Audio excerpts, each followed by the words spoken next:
সকাল থেকে বাইরে স্টার্ট হয়েছে মুষলধারে বৃষ্টি। শোনা যাচ্ছে কোনো ঝড়ছে, তারই কোনো একটা পূর্বাভাস হতে পারে।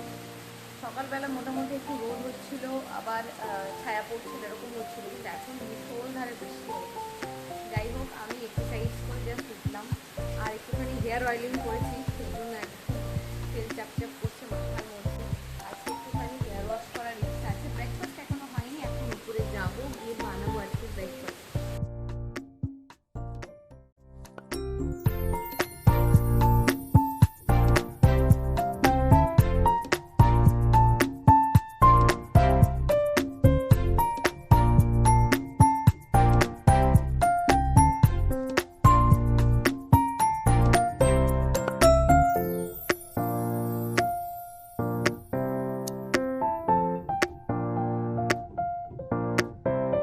ব্রেকফাস্ট করতে যাওয়ার আগে ভাবলাম ঘরটাকে ভালোভাবে একবার ক্লিন করে নিই।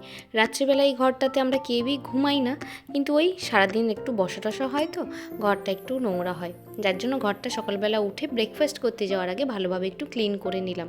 এখন এসেছি এই আয়নাটা আজকে পরিষ্কার করব। এই ড্রেসিং টেবিলটা আমার মায়ের বিয়ের ড্রেসিং টেবিল, অনেক দিনকার পুরনো এই ড্রেসিং টেবিলটা আর আমার মায়ের খুব পছন্দের একটা জিনিস। তাই যখন থেকে এই ঘরে আমি থাকা শুরু করেছি, আমি চেষ্টা করি এই ড্রেসিং টেবিলটাকে সুন্দর করে একটুখানি গুছিয়ে রাখতে। তবে এই ড্রেসিং টেবিলটা তো অনেক দিন ধরে ইউজ হচ্ছে, যার জন্য মা দীর্ঘদিন ধরে এটার গায়ে না ওই টিপগুলো পরার পর আটকে আটকে রাখতো, যার জন্য কি হয়েছে, ড্রেসিং টেবিলটাতে টিপের যে আঠাটা থাকে সেটার দাগ হয়ে গেছে পুরো কালো কালো। এর আগেও আমি একবার ওই নেল পলিশ রিমুভ করার যে স্পিরিট আছে সেটা দিয়ে তোলার চেষ্টা করেছি, কিন্তু কিছুতেই হয়নি। তাই যে কলিং দিয়ে শুরু করেছি এটাকে পরিষ্কার করা, ঘষে ঘষে একদম পরিষ্কার করে দিয়েছি। তা দেখলাম সমস্ত দাগগুলো উঠে গেল। একবার কলিংটা যখন হাতে নিয়েছি, ঘরের আর যে ফার্নিচারগুলো আছে সেগুলোকেও একবারে ভালো করে ওপর ওপর একটুখানি ক্লিন করে দিচ্ছি। আমার মায়ের এই এক অভ্যেস আছে, ছোটোবেলা থেকেই আমরা দেখে আসছি, মাঝে সাঝেই ঘুম থেকে উঠে সকালবেলা জানি না মায়ের মাথায় কী ভূত চাপে এক একদিন, ঘরের ফার্নিচার থেকে শুরু করে খাটপত্র সমস্ত একদিক থেকে আরেক দিকে টানা হেঁচড়া। জানি না মা এটাতে কী মায়ের লাভ হয়। বেশিরভাগ সময়ই দেখতাম যেদিকে ড্রেসিং টেবিল দেখে রাত্রিবেলা ঘুমিয়েছিলাম, সকালবেলা উঠে দেখছি সেদিকে নেই, মানে আমরা ঘুম থেকে ওঠার আগেই মা সেটাকে এদিক থেকে ওদিক করে ফেলেছে। আজকেও সেই কাজ চলছে। আমার ঘরে যে খাটটা আছে সেটাকে ঘুরিয়ে আরেক দিকে নেওয়া হচ্ছে, আর সেখানে দিদি, মা, আমি ছাড়াও মনাও আমাদের হেল্প করছে। এই সমস্ত কাজ তো মোটামুটি মিটলো। স্নান টান করে ফ্রেশ হয়ে আমরা চলে এসেছি আমাদের পাড়ারই একটা বাড়িতে, মানে আমাদের বাড়ি থেকে জাস্ট 2-1 বাড়ি পরেই একটা বাড়িতে, যেখান থেকে আমার মা সচরাচর ওই বাংলাদেশের ব্লাউজ পিস থেকে শুরু করে বাংলাদেশের বেডশিট এই সমস্ত কিনে থাকে। 2 দিন ধরেই মা বলছিল আসবো আসবো, তার আশা হয়ে উঠছিল না, যেহেতু বাড়িতে লোকজন সবাই রয়েছে আর বিভিন্ন কাজে মায়েরা সময় হচ্ছিল না। তাই আজকে আমরা চলে এসেছি। আমি আর মা আসছিলাম, সাথে বদ্দি এসেছে, লক্ষ্মী দিয়ে এসেছে, আর মনাও এসেছে। আমরা সবাই মিলে এখানে ব্লাউজ পিস দেখছি। আসলে সমস্ত বাংলাদেশের ব্লাউজ পিস এখানে নেই, মানে এদেশেরও কিছু কিছু আছে, তবে বাংলাদেশের ব্লাউজ পিসের যে প্রিন্টগুলো সেগুলো দেখতে বেশ সুন্দর। ব্লাউজ পিসের পাশাপাশি না এখানে খুব সুন্দর সুন্দর বেডশিটও পাওয়া যায়। মা এখান থেকে অনেক বাংলাদেশের বেডশিট নিয়ে যায়। এর আগে তোমরা হয়তো আমার ঘরে পাততেও দেখেছো, 2-1 তো আমাকে কমেন্টে জিজ্ঞেসও করেছিল। যাই হোক, মায়ের হাতের এই বেডশিটটা বেশ সুন্দর, তবে এর দামটা অনেকটা বেশি। এই যে সামনে যে ফটোটা দেওয়া আছে একদম সেই রকম। তবে কি জানো তো, বেডশিটটা না প্রচণ্ড পরিমাণে ভারী, কাচাকাচি করতে একটু অসুবিধা হবে, তাই এটার দিকে আর দেখলাম না। তবে হালকা কালারের বেডশিট দেখতে বড্ড ভালো লাগছে। এই যে মায়ের হাতে যে ইয়েলো কালারের পিসটা রয়েছে, এটা একটা ব্লাউজের পিস, মানে কেউ চাইলে কুর্তিও বানাতে পারে। এটা কিন্তু বাংলাদেশের পিস, দেখতে বেশ সুন্দর। তবে ইয়েলোটার থেকে আবার এই ব্ল্যাকটা দেখছি ফুটেছে আরও বেশি ভালো। দুটো ডিজাইন এক, কালারটা জাস্ট আলাদা। এই যে ছাপার ওপরে আরেকটা ব্লাউজের পিস। আসলে বাংলাদেশের এই পিসগুলো দেখতে যতটা না ভালো লাগে, বানানোর পর না আরও বেশি ভালো লাগে দেখতে। আমি নিজের জন্য নেব না, মা তো ব্লাউজ সবসময় ব্যবহার করে, মানে মা চুড়িদার খুবই কম পরে, শাড়িটাই বেশি পরে, তার জন্য মা নিজের জন্য এখানে ব্লাউজের পিস দেখছে। ব্লাউজ দেখা মোটামুটি আমাদের হয়ে গেছে। ব্লাউজের পিস না নিলেও বেডশিট তো আমি নিতেই পারি। নিত্য নতুন বেডশিট কিছুদিন পরপরই চেঞ্জ করে করে পাততে আমার প্রচণ্ড বেশি ভালো লাগে। আর মেনলি হালকা কালারের বেডশিট তো খুবই ভালো লাগে আমার। এই হোয়াইট কালারের বেডশিটটা দেখার পর থেকেই একদম চোখ আটকে গেছে এটার ওপর। যে কোনো ধরনের হালকা কালারের বেডশিটই না আমার খুব ভালো লাগে। আর আমার মনে হয় হালকা কালারের বেডশিট ঘরে পাতলে ঘরের শোভাটাই বেড়ে যায়। আর এইটা দেখো, এক অসম্ভব ইয়েলো কালারের সাথে হোয়াইট কালারের কম্বিনেশন, অসম্ভব পছন্দ হয়েছে আমার এই বেডশিটটাও। সত্যি কথা বলতে যে কটা বেডশিট খুলছে, খোলা মাত্রই পছন্দ হয়ে যাচ্ছে। এই দেখো, এইটা আমার সবচেয়ে বেশি পছন্দ হয়েছে, তাই মাম্পিদিকে বললাম তুই আরেকবার খুলে দেখ, যদি ভালো লাগে তাহলে এটা নিয়ে যাব। এই গোটা বেডশিটটাতে হোয়াইটের ওপর ব্ল্যাক দিয়ে এরকম কাজ করা, আর এটা কটনেরও আমার বেশ পছন্দ হয়েছে। তবে দেখো এখন যেটা খুলছে সেটাও কোনো অংশে কম না। এটার না যেটা পাশ বালিশ আছে সেটার কভার নেই, শুধু দুটো মাথার বালিশের কভার আছে আর তার সাথে বেডশিট। আমরা ওদিকে বেডশিট দেখলে কি হবে, মাসেই ব্লাউজ পিসেই আটকে আছে। এটা আজরাক প্রিন্টের একটা ব্লাউজ পিস রয়েছে, প্রচণ্ড সুন্দর লাগছে দেখতে। যদিও কাপড়টা একটু মোটা, এটা গরমকালের থেকে শীতকালে পরলে বেশি ভালো হবে। অনেকক্ষণ ধরে ব্লাউজের পিস থেকে শুরু করে বেডশিট সমস্ত কিছু আমরা দেখে নিয়েছি, আর যেগুলো পছন্দ হয়ে গেছে সেগুলো এখন এই যে মা যেটুকু দরকার ব্লাউজ বানানোর জন্য সেটুকু করে করে কেটে নিচ্ছে। চলো, এরপর বাড়ি গিয়ে আজকে এক জায়গায় যাওয়ার আছে। এর আগে আরেকদিন প্ল্যান হয়েছিল যাওয়ার এই জায়গাটাতে, তবে সেই প্ল্যানটা ক্যান্সেল হয়ে যায়। তারপরে আমরা ঠিক করেছি আজকে বিকেলে যাব। জামাই ষষ্ঠী বলো আর দুর্গাপুজোই বলো, আমরা যাচ্ছি আজকে একটুখানি শাড়ি কিনতে। কি উপলক্ষ সেটা জানি না, তবে আমরা আজকে শাড়ি কিনতে যাচ্ছি। আর শাড়ি কিনতে যাচ্ছি ফুলিয়াতে। আর ফুলিয়া যাব, মামাবাড়ি যাব না তা তো একদমই হয় না, তাই এখানে আমরা চটজলদি লাঞ্চ টাঞ্চ করেই রেডি হয়ে নিচ্ছি। মা অলরেডি রেডি হয়ে গেছে। আর ফর আ চেঞ্জ আমি আজকে একটা শাড়ি পরেছি। বেশিরভাগ ক্ষেত্রে আমি দেখেছি ইচ্ছাকৃত বা অনিচ্ছাকৃতভাবে যখনই আমি মামাবাড়ি যাই দেখি শাড়ি পরা হয়ে যায়। আজকে ভাবলাম শাড়ির দোকানে যাচ্ছি যতক্ষণ, একটু শাড়ি পরে যাই। মাম্পিদিকেও রাজি করিয়েছি যে আজকে আমরা দুজনেই শাড়ি পরে যাব। আসলে চট করে ও খুব একটা শাড়ি পরে না, আর আমাদের সেইভাবে শাড়ি একদম পরা হয় না, তাই ভাবলাম আজকে একটু সুন্দর করে সেজে গুজে শাড়ি পরে যাব শাড়ির দোকানে। নিজের যত শাড়ি থাক, মায়ের কাছ থেকে একটা সুন্দর পিওর সিল্ক বের করে নিয়ে এসেছি। সাধারণত এরকম পিওর সিল্ক ধরনের হালকা শাড়ি পরতে আমি প্রচণ্ড বেশি ভালোবাসি। মাম্পিদিও আজকে একটা পিওর সিল্ক পরেছে। চলো, এই যে রেডি হয়ে গেছি, হালকা করে একটু মেকআপ করে নিয়েছি। শাড়ি পরে আমাকে কেমন লাগছে জানাতে কিন্তু একদম ভুলো না। অলরেডি সবাই নিচে চলে গেছে, আর 12 তলাতে আমাদের গাড়িও চলে এসেছে। চলো চট করে এবার যাওয়া যাক। একটু আগেই আকাশ দেখে মনে হচ্ছিল রোদে বাড়ি থেকে বেরোনো যাবে না, আর এখন ঝমঝম করে বৃষ্টি নেমে পড়েছে। ঝটপট করে এখন গাড়িতে উঠে পড়তে হবে। ওরা অলরেডি উঠে পড়েছে, এবার আমাদের পালা। আমাদের সাথে আজকে মিঠুন মামাও রয়েছে। আসলে মিঠুন মামা বাড়ি যাচ্ছিল। মিঠুন মামার বাড়ি হচ্ছে শান্তিপুরে। যাওয়ার সময় একবারে আমরা তো ফুলিয়া যাব শান্তিপুরের ওপর দিয়ে, মামা তখন শান্তিপুরে নেমে যাবে। চলো, গাড়িতে উঠতে উঠতে একটুখানি ভিজেই গেলাম। চলো এবার মামা বাড়ির দিকে যাওয়া যাক।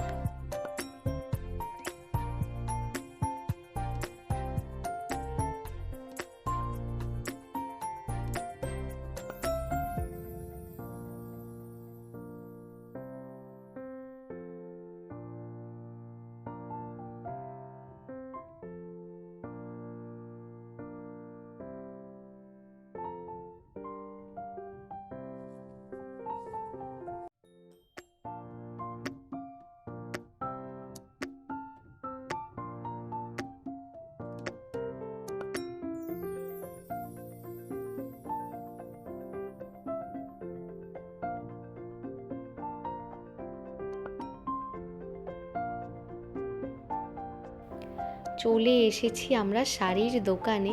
অ্যাকচুয়ালি যে শাড়ির দোকানে এসেছি ওনার বাড়ির মধ্যেই শাড়ির দোকান।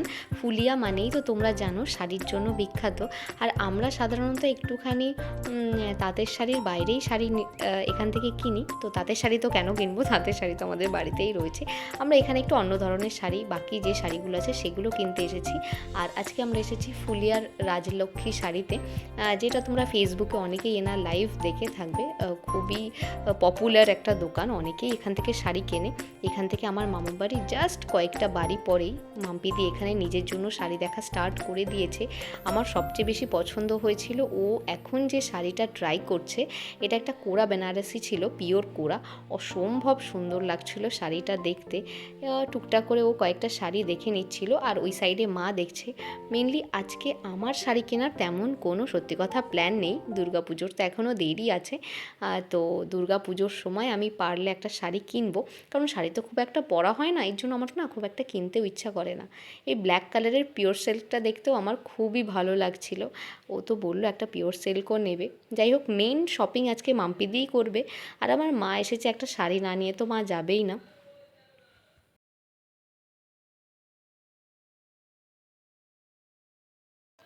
শাড়ির দোকানে আসতে আমাদের মেয়েদের কার না ভালো লাগে বলো। বেশ সুন্দর সুন্দর কালেকশন ছিল এখানে। পছন্দ অনুযায়ী ওরা ওদের শাড়িগুলো নিয়ে নিয়েছে। আমি খুব একটা ভিডিও করিনি। এখানে বাড়িতে ঢুকতেই এত সুন্দর একটা মন্দির রয়েছে না।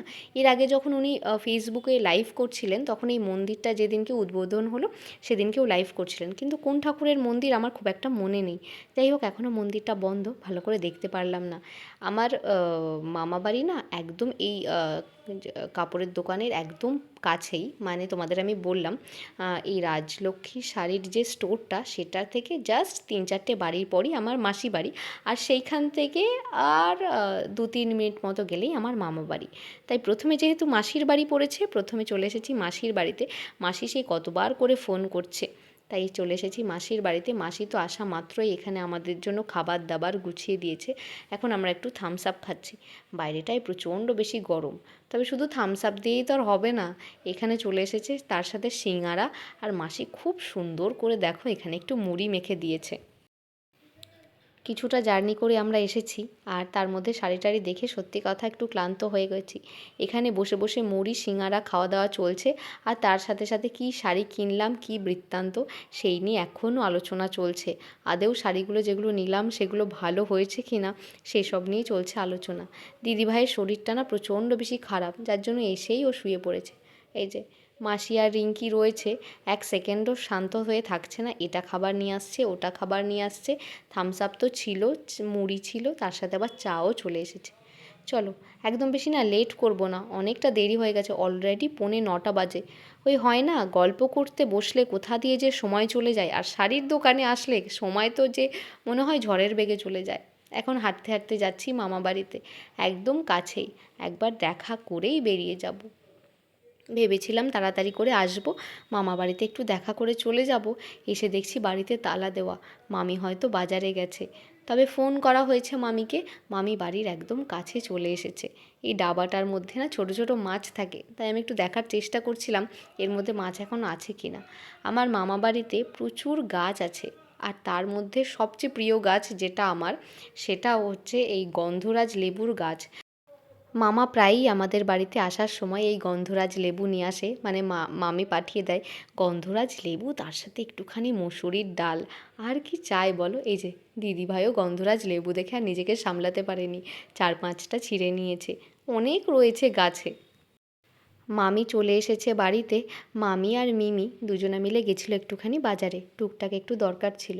এই যে আমার মামারও তো সেই শাড়িরই ব্যবসা, তাই ঘরে ঢুকে তোমরা শুধু শাড়িই দেখতে পারবে। সারা ঘর জুড়ে হ্যান্ডলুম শাড়িতে ভর্তি। তবে এখন আমি যেটা দেখছি সেটা আবার নাকি নতুন ডিজাইন। যেহেতু অনেকটা লেট হয়ে গেছে, মামা বাড়িতে আর একটুও বসলাম না, মামি আসার জন্যই শুধু অপেক্ষা করছিলাম। মামি যেই চলে এসেছে, আমরা মামির সাথে একবার দেখা করেই চলে যাচ্ছি। তবে আমার মামির মনটা প্রচণ্ড বেশি না খারাপ হয়ে গেছে, এসেই চলে যাচ্ছি তো। আসলে এখন দিদা নেই, মামি একা একা থাকে, মামিরও মনটা খুব খারাপ লাগে। তাই মাকে ওখানে দরজার সামনে আটকে রেখেছিল, কিছুতেই আজকে নাকি বাড়ি যেতে দেবে না। আমরা 2 দিন পর আবার মামাবাড়িতে আসবো সবাই মিলে। তখন মানে আমার বাকি মাসিরা, ভাই বোনেরা সবাই আসবে। সবাই মিলে ইচ্ছা আছে 1-2 দিন একটুখানি মামাবাড়িতে থাকবো। এ দেখো কত পান গাছ ছিল, মানে পান পাতা হয়েছিল, সেগুলো গাছ সমেত তুলে ফেলে দিয়েছে। মানে এত পান পাতা হয় আমার মামাবাড়িতে, যেহেতু কেউ খায় না তাই তুলে ফেলে দিয়েছে। এর আগে গন্ধরাজ লেবুর গাছ দেখালাম, আর এটা হচ্ছে কাগজি লেবুর গাছ। পুরো গাছটা লেবুতে পুরো ভর্তি হয়ে আছে। চলো, তাড়াহুড়ো করে আসা আর যাওয়া। সবাইকে এবার বাই বাই করে দিই। আমরা এখন যাচ্ছি বাড়ির পথে। তাড়াহুড়ো করে যাব ভাবলাম, কিন্তু ওই ঘড়িতে এখন প্রায় 9:30 বেজে গেছে। এবার বেরোতে হবে। আমাদের সাথে আজকে ছেলে মানুষ সেরকম কেউ নেই, আমরা সব মেয়েরাই এসেছি। অনেকটা রাস্তায় এখনও যেতে হবে। চলো এবার বাড়ির দিকে যাওয়া যাক। হাইওয়েতে উঠে পড়েছি, এখন যাচ্ছি সব সোজা বাড়ির দিকে। ব্লগটাকেও তাহলে আজকে এখানেই এন্ড করছি। সবাই সুস্থ থেকো, ভালো থেকো। ব্লগটা কেমন লাগলো জানাতে একদম ভুলো না। এই রাস্তাটা না মামাবাড়ি থেকে ফেরার পথে, মানে যাতায়াতের পথে আর কি, প্রচণ্ড পছন্দের আমাদের। কি অসম্ভব সুন্দর লাগছে লাইটগুলো দেখতে। এই লাইট দেখতে দেখতেই আজকে বাড়ি পৌঁছে যাব।